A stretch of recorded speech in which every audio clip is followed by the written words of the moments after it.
Dragon Prince Fanfic El origen de Kayum. Capítulo 3. El niño del bosque. Catullus no sabía qué hacer con un niño de 7 años que aparecía al borde del bosque de Ebenere con 2 libros enormes bajo el brazo, tierra escocesa todavía en las rodillas de sus pantalones, y una expresión en el rostro que los guardias del puesto fronterizo describirían luego como la de alguien que ha decidido que el mundo puede hacer lo que quiera, pero él no va a llorar delante de desconocidos. Pasó 4 días solo en el bosque antes de que alguien lo encontrara. No fue por falta de buscar refugio. Fue porque los conocimientos que su madre le había enseñado sobre el bosque eran más completos que los de cualquier explorador adulto del reino, y porque sus libros contenían instrucciones precisas sobre qué plantas eran comestibles en qué estación y cómo encontrar agua limpia y cómo construir un refugio temporal con materiales naturales que no atrajeran la atención de depredadores. Era primavera en Catullus también, y la tierra lo escuchaba aquí de la misma manera que lo había escuchado en Escocia, con la misma paciencia atenta de algo que ha estado esperando desde antes de que existieran los nombres para las cosas. Fue la reina Sarai quien lo encontró. Estaba de patrulla con su esposo Damián, explorador real y padre que aún no había ocurrido, cuando el perro de caza se detuvo en seco ante un árbol de roble cuyas raíces habían formado, con una geometría demasiado precisa para ser accidental, una especie de alcoba perfectamente circular en la que dormía un niño de cabello oscuro con 2 libros enormes apretados contra el pecho como si fueran lo único que lo mantenía anclado al mundo. Sarai se inclinó y lo miró durante un largo momento. ¿De dónde viene este niño?, preguntó Damián, mirando alrededor como si esperara encontrar a sus padres en algún arbusto cercano. De muy lejos, dijo Sarai, que tenía el instinto, o quizás la magia sin nombre que tienen algunas personas para reconocer la pérdida, de que este niño no tenía a nadie que fuera a buscarlo. Se quitó la capa y la puso sobre los hombros dormidos del pequeño. Y ha llegado hasta aquí solo cuando Kayum se despertó, parpadeó hacia arriba hacia una mujer de cabello oscuro con ojos que tenían en ellos exactamente la mezcla correcta de calidez y competencia que reconocía de su propia madre, y el nudo que llevaba en el pecho desde el incendio se soltó exactamente lo suficiente para que pudiera respirar bien por primera vez en 4 días. Hola, dijo la mujer con una sonrisa que no exigía nada. ¿Tienes hambre? Kayum pensó en sus padres. Pensó en Sol y Carlos. Pensó en la casa que ya no era una casa. Sí, dijo. Y eso fue suficiente por ahora. Los meses que siguieron fueron la historia de un niño aprendiendo el tacto de un nuevo mundo y una nueva familia aprendiendo el peso de un niño que ya sabía demasiado. Sarai y Damián lo adoptaron con la misma naturalidad con que la tierra adopta una semilla caída, sin hacer demasiadas preguntas sobre de dónde venía, confiando en que con el tiempo, cuando estuviera listo, contaría lo que necesitaba contar. Kayum les habló de su familia: tengo un padre muy alto con cuernos y mis hermanos son elfos y mi madre hacía la mejor tarta de manzana de 3 mundos, con la mezcla peculiar de concreción y fantasía que caracteriza a los niños que han visto cosas verdaderas. Sarai lo escuchó todo con la seriedad que merecía. Damián construyó una estantería especial para sus libros enormes y extraños. Durante un año, fue suficiente. Entonces Damián murió, no en batalla sino de fiebre, que es la manera más injusta de morir cuando uno es valiente y bueno, y Sarai pasó 6 meses siendo el tipo de persona que solo existe en los espacios entre el duelo y la reconstrucción. Funcional, cariñosa, presente, pero con algo en la mirada que miraba constantemente hacia un punto que Kayum no podía ver. Fue Kayum, que tenía 8 años para entonces y había aprendido los nombres de todas las hierbas calmantes que crecían en los jardines reales, quien hizo los tés que le ayudaron a dormir esas noches. Fue Kayum quien le leyó en voz alta de sus libros, no los hechizos, solo las descripciones de criaturas hermosas y lugares distantes, hasta que ella se quedaba dormida. No lo hacía porque alguien le hubiera pedido que lo hiciera. Lo hacía porque era primavera en su corazón también, y la primavera cuida lo que está empezando a crecer. Un año después de la muerte de Damián, Sarai se casó con Arrow.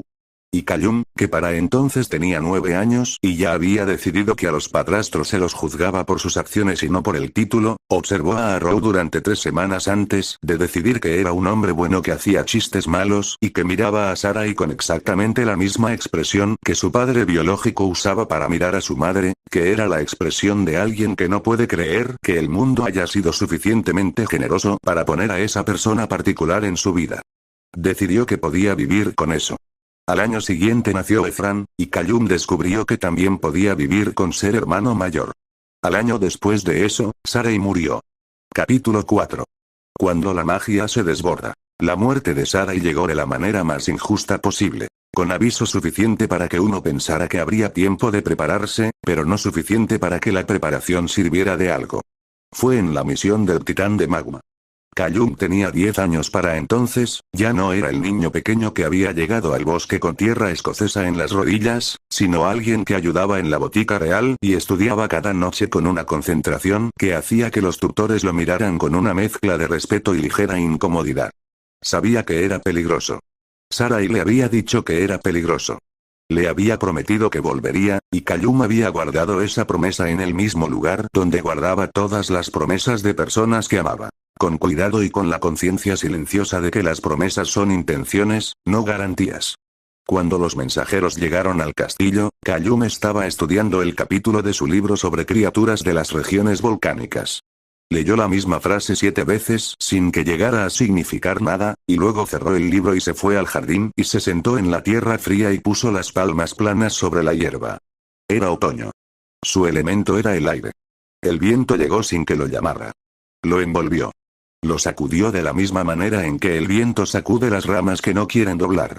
Kayum no luchó contra ello. Más tarde, los criados del ala este del castillo reportarían que todos los espejos del pasillo sur se habían roto simultáneamente a las 3 de la tarde, justo cuando los mensajeros llegaban. Que las ventanas de la biblioteca, donde nadie estaba, se habían abierto de golpe. Que los jarrones de flores en el corredor principal se habían volcado en una dirección que no coincidía con ningún viento natural. Los más observadores añadirían que el niño adoptivo del rey, el de los ojos verdes, no estaba visible por ninguna parte cuando ocurrió todo eso. Arrow lo encontró 2 horas después, sentado en el jardín de hierbas que Kayum mantenía en la esquina sureste del patio. Las plantas estaban perfectamente ordenadas, más ordenadas que nunca, con esa geometría excesiva que tienen las cosas cuando una magia que está tratando de no romperse todo las ha estado ordenando con demasiada concentración, y Kayum tenía las manos en la tierra y los ojos fijos en un punto que no estaba en ningún lugar visible. Arrow no dijo nada durante un rato. Se sentó en la banca de piedra que estaba cerca. Esperó. Eventualmente Kayum levantó la vista. «¿Lo sabías?», dijo Arrow. No era una pregunta. Era la voz de un hombre que había tenido demasiadas conversaciones difíciles en su vida para envolver las verdades en preguntas innecesarias. «Vi el libro», dijo Kayum. Arrow levantó las cejas. «El de criaturas volcánicas. Los titanes de magma. Sé cómo atacan. Sé que, lo que necesitarían para detener uno». Tragó saliva. «Lo sabía antes de que ella fuera y no dijiste nada», me dijo que volvería. Pausa. Quise creerle. Arrow cerró los ojos un momento. Cuando los abrió, tenía en ellos algo que Kayum reconocía. El duelo compartido de personas que han perdido a la misma persona de maneras distintas pero igualmente absolutas. «Los espejos», dijo Arrow. «Lo siento, las ventanas, lo siento más». Kayum, la voz del rey era cansada pero no estaba enojada. «Tengo la impresión de que hay cosas que no me has contado sobre ti». El niño de 10 años miró al hombre que lo había acogido sin preguntar demasiado y que le había dado un hermano y que ahora tenía los mismos ojos de quien se está quedando sin personas que amar, y tomó la decisión que llevaba meses posponiendo. «¿Tienes tiempo?», preguntó Kayum.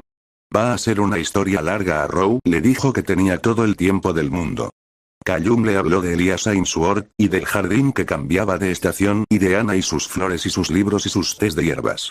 Le habló de Sol y de Carlos y de Silky y de las criaturas mágicas que a veces visitaban la casa y que a veces eran peligrosas pero que siempre eran interesantes. Le habló del fuego negro y del mortífago y de la reina de las hadas y del pliegue en el mundo que lo había dejado al borde del bosque de Ebenere. Le habló de ser un elemental, de cómo la magia cambia con las estaciones, de los 4 elementos que viven en su sangre como 4 voces que no siempre están de acuerdo entre sí. Arrow escuchó todo sin interrumpir. Solo una vez preguntó algo. «¿Y los libros?». Y Kayum le mostró los libros. Esa noche, Arrow llamó a Biden. Fue un error.